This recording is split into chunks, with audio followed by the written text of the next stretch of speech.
فتح مدينة بورس التي كانت تعرف باسم بوروسا في العصر البيزنطي يعد من أبرز الأحداث في تاريخ الدولة العثمانية المبكر. كان هذا أول فتح لمدينة كبرى للعثمانيين، وأصبحت بورصة العاصمة الأولى لهم. بدأ الحصار في عام 1317 ميلادي تحت قيادة عثمان غازي مؤسس الدولة، واستمر لمدة 9 سنوات تقريبا حتى عام 1326 ميلادي. أكمله ابنه أورخان غازي، وكان السبب الرئيسي في طول الحصار هو نقص الخبرة العثمانية في الحصارات. اعتمدوا على استراتيجية الجوع والحصار الطويل بدلاً من الهجوم المباشر بسبب عدم توفر معدات حصار كافية. ساعدت الحرب الأهلية البيزنطية بين الإمبراطور أندرونيكوس الثاني وابنه أندرونيكوس الثالث في إضعاف الدفاعات البيزنطية، مما منع إرسال مساعدات إلى المدينة. وكانت بورصة مدينة استراتيجية مهمة في آسيا الصغرى، محاطة بتلال وحدائق. كانت مركزاً تجارياً وثقافياً للبيزنطيين، ويروى أن عثمان غازي بدأ الحصار كجزء من توسعاته ضد الإمبراطورية البيزنطية المتداعية، مستفيداً من الضعف الداخلي لها.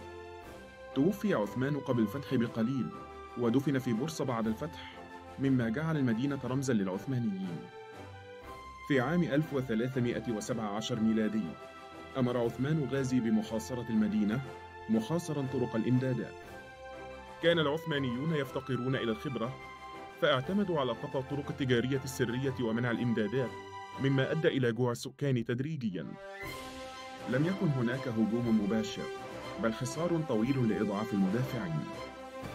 بين عامي 1321 و 1328 ميلادي اندلعت صراعات داخلية في الإمبراطورية البيزنطية، حيث ثار أندرونيكوس الثالث ضد جده، مما شغل القوات البيزنطية عن إنقاذ بورس.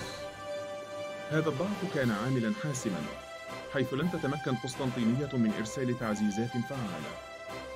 بين عامي 1324 و 1326 ميلادي، بعد مرض عثمان أو وفاته، تولى أورخان السلطة وأكمل الحصار.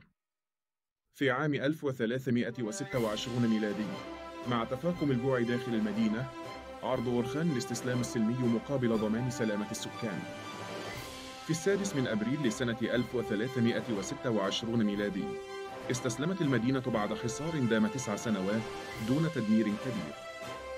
يروى في بعض الروايات الدرامية قصة الحصار من منظور أورخان غازي والقائد البيزنطي ليكسيوس دوكاس.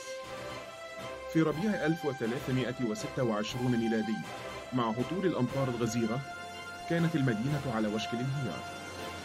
من منظور أورخان، كان يراقب الجدران المتشققة والسكان الجائعين من خيمته، متذكراً جهود والده. في مجلس عسكري تحت ضوء القمر، قرر قطع الأنفاق التجارية السرية، لكن عرض الاستسلام مع ضمان عدم الإيذاء، مؤكداً على الرحمة لبناء إرث. أخوه علاء الدين شكك في ذلك، لكن أورخان أصر على أنهم ورثة مشروعون. من داخل المدينة، كان ليكسيوس ينظر إلى الشوارع الهادئة المكتظة بالجوع والمرض. رسالة من قسطنطينية أكدت عدم وجود مساعدات، فاضطر إلى توزيع آخر الحبوب وتشجيع الكهنة على الصلوات. عندما وصل رسول أورخان بعلم أبيض يعرض السلام مقابل الاستسلام قبل الغروب، تردد ليكسيوس أمام معاناة الأطفال والأمهات، ثم قرر الاستسلام لإنقاذ الشعب، معتبراً ذلك تضحية قائد.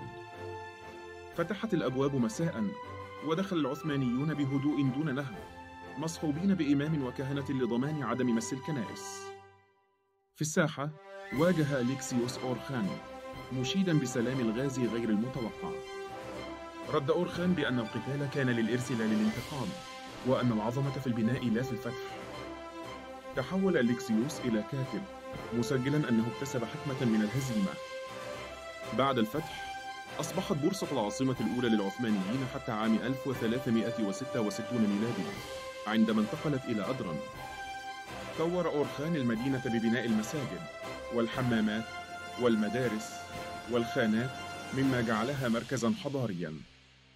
زارها رحالة المغربي ابن بطوطة عام 1331 ميلادي، وصفها بأنها مدينة ممتعة ذات أسواق جميلة وشوارع واسعة محاطة بحدائق وينابيع.